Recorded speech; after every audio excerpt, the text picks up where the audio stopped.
নারায়ণগঞ্জ সদর বন্দর 5 আসনের সংসদ সদস্য প্রার্থী ইসলামিক ফ্রন্ট বাংলাদেশের মাননীয় চেয়ারম্যান মহোদয় আল্লামা সৈয়দ বাহাদুর শাহ মুজাদ্দিদি ওনাকে তার মূল্যবান বক্তব্য রাখার জন্য অনুরোধ করব।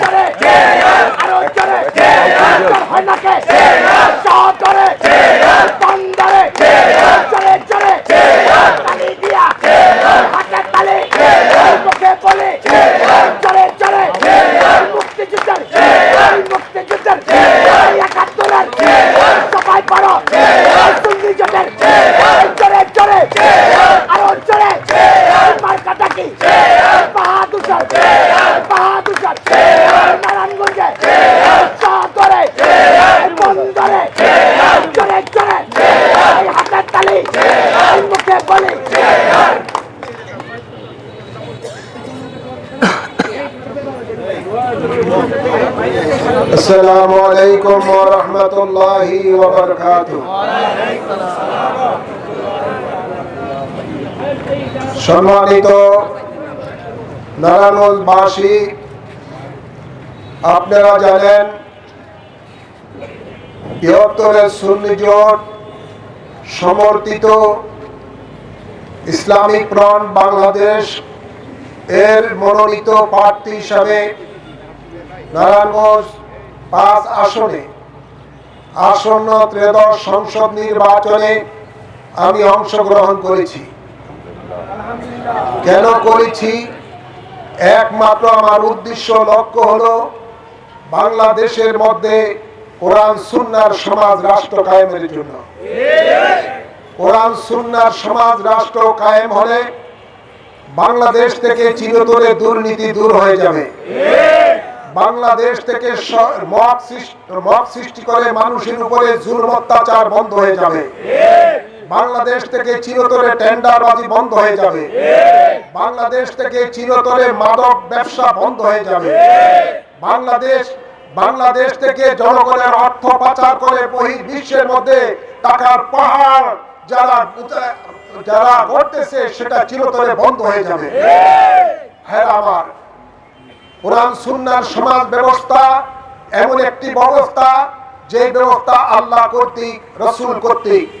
এই ব্যবস্থা দ্বারা আপনারা জানেন জাতি ধর্ম নির্বিশেষে সকল ধর্মের মানুষ স্বাধীনভাবে তার ব্যবসা বাণিজ্য, তার ধর্মীয় আচার অনুষ্ঠান সবকিছু স্বাধীনভাবে তারা পালন করতে পারবে। আমরা ইদানিং দেখেছি স্বাধীনতার পরবর্তীতে প্রায় 54 বছর পার হয়ে গেছে। বহু দল ক্ষমতায় এসেছেন, চলে গেছেন। এই দলের যারাই গিয়েছেন কেউ কোনো ভালো সুনাম নিয়ে যেতে পারে নাই। প্রত্যেকের শাসন আমলের মধ্যে বিরাট বিরাট ধরনের দুর্নীতির কথা আমরা শুনতে পাই, দেশবাসী শুনতে পায়। ইতিপূর্বে আপনারা জেনেছেন যারা এই দেশের মধ্যে ক্ষমতায় এসেছেন জনগণের হাজার হাজার কোটি টাকা পাচার করে বিদেশে পাঠিয়ে দিয়েছেন।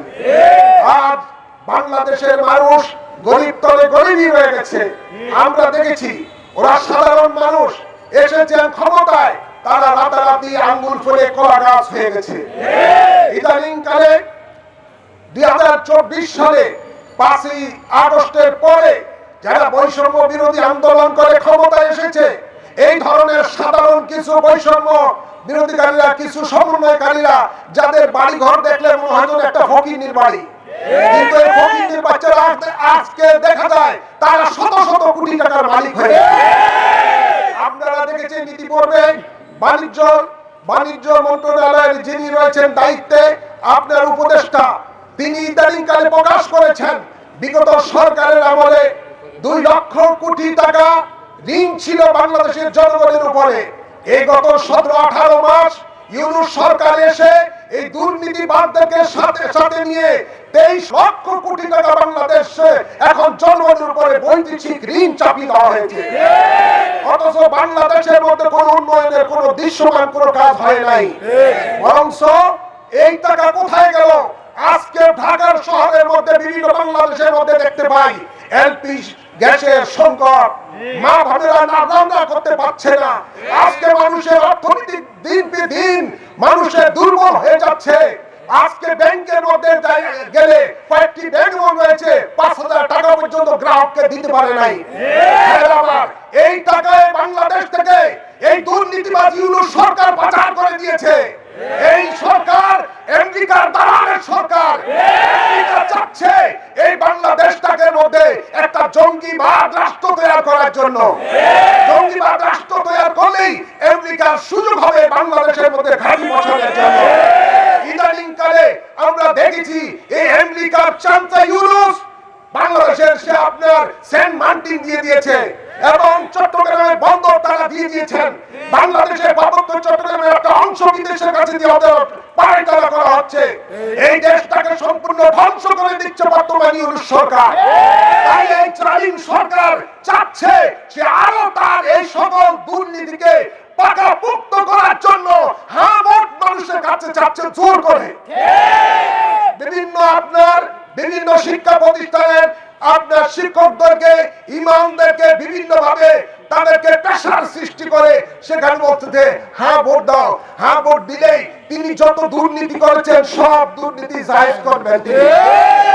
আমি দেশবাসীকে বলবো আপনাদের বিবেক রয়েছে, আপনার হুজুরকে পাগল হবেন না। হ্যাঁ এবং না কেন দিবেন এই জিনিসটা ভালো করে বুঝে তারপরে আপনি হ্যাঁ না ভোটের মধ্যে আপনারা সমর্থন দিবেন। আমরা চাই না ৭২ সংবিধান পরিবর্তন করে তথাকথিত জঙ্গিবাদীদের আপনার দ্বারা গঠিত ২৪-এর সেই আপনার নতুন করে যে প্রস্তাবনা কতগুলো রয়েছে সেই আপনার গণভোটের মাধ্যমে সেটা বাঙালি জাতি দেখতে চায় না। ৭১-এর পরাজিত শক্তি আমেরিকা এই দেশের স্বাধীনতার বিরোধী শক্তি ছিল। সপ্তম মহল পাঠিয়েছে এই দেশের মুক্তিকামী মানুষকে দমন করার জন্য। আমেরিকা সেটা পারে নাই। এদেশের মানুষের জনগণের স্বাধীনতাকে দাবিয়ে রাখতে পারে নাই। তার প্রতিশোধ নেওয়ার জন্য ৫৪ বছর পরে স্বাধীনতার শত্রুদেরকেই এখন আবার বাংলাদেশে প্রতিষ্ঠিত করতে চায়। আমি বলবো বাংলাদেশের সকল মুক্তিকামী মানুষকে, যারা স্বাধীনতার সপক্ষে মানুষ হয়েছে তাদেরকে বলতে চাই আজকে মিডিয়ার মাধ্যমে, আসুন আমরা প্রতিরোধ করি স্বাধীনতার বিরোধী শক্তিগুলিকে, যারা জঙ্গিবাদ ছড়াচ্ছে দেশের মধ্যে, যারা ৭১-এর ৩০ লক্ষ মুক্তিবাদী মানুষকে তারা শহীদ করেছে, ৩ লক্ষ মা বোনের ইজ্জতকে লুণ্ঠন করেছে। এখন তারা বলতে চায় যে বিশেষ একটি দলের নেতারা দেশে নাই, তাদের অত্যাচারে পালিয়ে আছে। তারা বলতেছে তাদের স্ত্রীগণের উপরে তাদের হক রয়েছে। ওই ৭১-এর কথা স্মরণ করিয়ে দেয়। এই হক তারা আদায় করতে চায়। তাদের কাছে এই দেশের মা বোনের ইজ্জতের নিরাপত্তা নাই, এই দেশের মানুষের জানমালের নিরাপত্তা নাই, এই দেশের স্বাধীনতার নিরাপত্তা নাই। ইদানিং কালে তারা বিভিন্ন ভাবে বিভিন্ন মানুষকে প্রলোভন দেখাচ্ছে, তাদেরকে ভোট দিলে জান্নাত পাবে, এই পাবে, সেই পাবে, এই পাবে, ইত্যাদি ইত্যাদি। এটা প্রকাশ্য একটা প্রতারণা। এদের এই প্রতারণা থেকে দেশবাসীকে হুঁশিয়ার থাকতে বলছি আমি বিশেষ করে। ওদের ফাঁদে আপনারা পা দিবেন না। মুক্তিযুদ্ধের ইসলামী সংগঠন ইসলামিক ফ্রন্ট বাংলাদেশ, এই বাংলাদেশের প্রতিনিধি বিভিন্ন অঞ্চলে আমরা ইনশাআল্লাহ এই বৃহত্তর সুন্নি জোটের মাধ্যমে আমরা ৬৪টি আমরা আসলে আমাদের প্রার্থী দিয়েছি। আপনারা দেশবাসীকে বলতে চাই এই মুক্তিযুদ্ধের সপক্ষে ইসলামী দল, এই দলকে আপনারা নির্বাচিত করেন। ইনশাআল্লাহ আমরা রাজনৈতিকভাবে মুক্তিযুদ্ধের পরাজিত শক্তি থেকে এই দেশের স্বাধীনতা বিরোধী থেকে, বিশেষ করে এই দেশকে যারা লুটপাট করে বিদেশে হাজার হাজার কোটি টাকা এই জনগণের নিয়ে যাচ্ছে, তাদেরকে প্রতিরোধ করার জন্য সুন্নি জনগণ একমাত্র যথেষ্ট। এদেশের মধ্যে শত শত ওলি আল্লাহর মাজার ভাঙচুর করেছে এই জঙ্গিবাদীরা করেছে, আর যে জঙ্গিবাদীদের গডফাদার হলো ইউনূস সরকার, যার কারণে তারা একটিরও বিচার তারা করে নাই। কয়েকজন সুন্নি আলিমদেরকে তারা শহীদ করেছে, তাদের বিচার এদেশের মানুষ দেখতে পায় না। ভাইরা আমার, পরিশেষে বলতে চাই, কিছুদিন আগে আমি দেখলাম স্বরাষ্ট্র উপদেষ্টা একটা বক্তব্য দিয়েছে। এই বক্তব্যের মধ্যে বলতেছে তিনি যারা বৈষম্য বিরোধী আন্দোলন করেছেন এদের নেতাদের সাথে তার কথা হয়েছে যে বাংলাদেশের মধ্যে 400 থানা লুটপাট করে আগুন জ্বালিয়ে যারা অস্ত্র নিয়েছে 7,500 অস্ত্র যারা লুট করে নিয়েছে, উপদেষ্টা বলতেছে, স্বরাষ্ট্র উপদেষ্টা, যে আমার সাথে ওদের কথা হয়েছে নির্বাচনের সময় তারা এই ধরনের অস্ত্র ব্যবহার করবে না। তবে বোঝা যায় এই 7,500 অস্ত্র লুটপাটের পিছনে হাত রয়েছে স্বরাষ্ট্র উপদেষ্টা। জাতি একদিন তার বিচার করবে ইনশাআল্লাহ। আমরা বারবার আমরা দাবি জানিয়েছি যে অবৈধ অস্ত্র উদ্ধার করতে হবে, আপনার অপারেশনের মাধ্যমে, সেনাবাহিনীর মাধ্যমে, কিন্তু সেটা উদ্ধার করা হয় নাই। আমরা শঙ্কিত, এই শঙ্কিত এই কারণে জঙ্গিবাদীরা এই ধরনের অবৈধ অস্ত্র দিয়ে তারা আপনার বিভিন্ন ক্যাম্পকে দখল করে তারা কৃত্রিম ভাবে তারা পার থেকে বিজয় দেখিয়ে এদেশের জনগণের উপরে তারা আপনার সেখানে তারা শাসন করার জন্য একটা ষড়যন্ত্র করতেছে।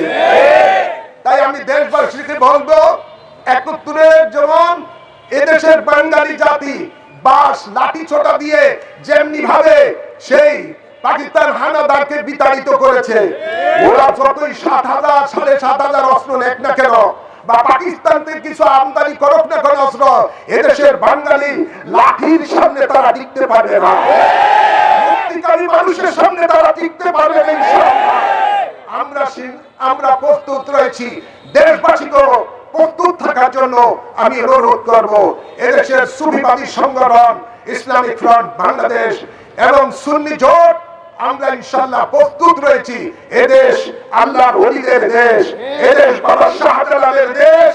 এই শাহজালালের উত্তরসূরিরা রয়েছে সুন্নি জনতা। এই দেশকে কিভাবে রক্ষা করতে হয় এই সুন্নি জনতা জানে ইনশাআল্লাহ। সকলকে 4 মার্কায় ভোট দেওয়ার জন্য আমি অনুরোধ করে আহ্বান করে আমার বক্তব্য ইতি টানছি। বাংলাদেশ জিন্দাবাদ, ইসলামিক ফ্রন্ট বাংলাদেশ জিন্দাবাদ, বৃহত্তর সুন্নি জোট জিন্দাবাদ, 4 মার্কা জিন্দাবাদ, নারায়ণগঞ্জবাসী জিন্দাবাদ। ধন্যবাদ। নারায়ে তাকবীর, নারায়ে রিসালাত, আহলে সুন্নাত ওয়াল জামাত। এই নারায়ণগঞ্জে যোগ্য প্রার্থী আছে রে, যোগ্য মার্কা আছে রে। কোন মার্কা জুড়ছে বলো, তোমার আমার নারায়ণগঞ্জের 5 আসনের সংসদে পাস করাবো ইনশাআল্লাহ, পাস করাবো। আলে রাসূলের সংসদে আমার তোমার যোগ্য নেতা। সবাইকে ধন্যবাদ।